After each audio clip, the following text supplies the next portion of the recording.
শুভ বিকেল। ঈদের দিন থেকে শুরু করে আজকে 27 তারিখ, এই 27 তারিখ পর্যন্ত যে ধরনের বড় বড় দুর্ঘটনা ঘটেছে সেটা বলার মতো না। প্রথমত কুমিল্লা যে পদুয়ার বাজার বিশ্ব যে আছে সেই বিশ্ব রোডে পাশে রোডের ক্রসিং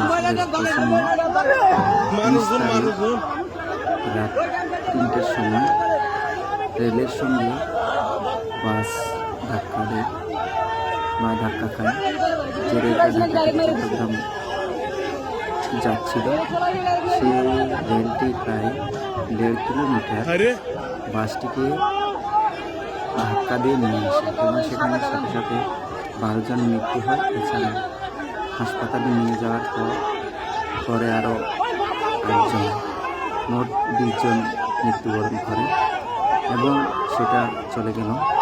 যাওয়ার পর গতকাল যে 26 তারিখ হঠাৎ করে দৌলদিয়া সদরঘাট আছে সেখানে হাসনা হানা ছোট ভিড় ধাক্কায় একটি বাস নিয়ন্ত্রণ হারিয়ে পদ্মায় পড়ে যায়।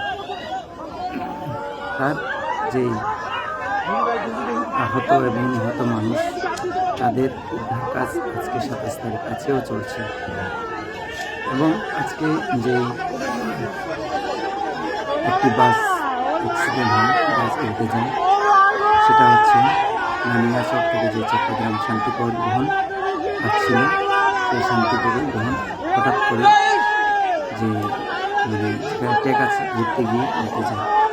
সেখানেও আহত এবং হতাহতের সংখ্যা আছে, আহত অনেক হয়েছে কিন্তু যারা গুরুতর আহত তাদেরকে চট্টগ্রামে রেফারেন্স করা হয়েছে। তো এই যেদিন হয় সেদিনের পর থেকে আজকে 27 তারিখ বড় ধরনের দুর্ঘটনা এগুলো, এছাড়া আরও অনেক দুর্ঘটনা আছে। তো এখানে দোষটা কাকে দিব? আসলে এগুলো আমাদের মানে যে দেশের পরিস্থিতি, চালকের বা অন্যান্য কিছু সেটা আমরা যদি সঠিক নিয়মে চলাচল না করি তাহলে আমাদের এই ধরনের দুর্ঘটনা প্রতিনিয়ত হবে এবং হচ্ছে। আমাদের অবশ্যই খেয়াল রাখতে হবে যাতে বড় ধরনের দুর্ঘটনা হয়, এইভাবে চলাচল করে। আমরা যদি লেখাপড়া হিসাবে চলাচল করি বা আমরা যদি অনেক খেয়াল না করি তাহলে আমাদের এভাবে মানুষ মৃত্যুবরণ করবে এবং দুর্ঘটনা ঘটতেই থাকবে। সুতরাং আমাদেরকে অবশ্যই খেয়াল রাখতে হবে।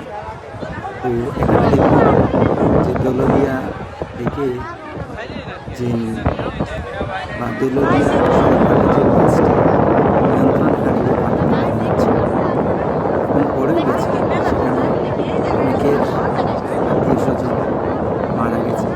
প্রায় 50 জনের মতো যাত্রী নিয়ে বাসটি পানিতে পড়ে যায়।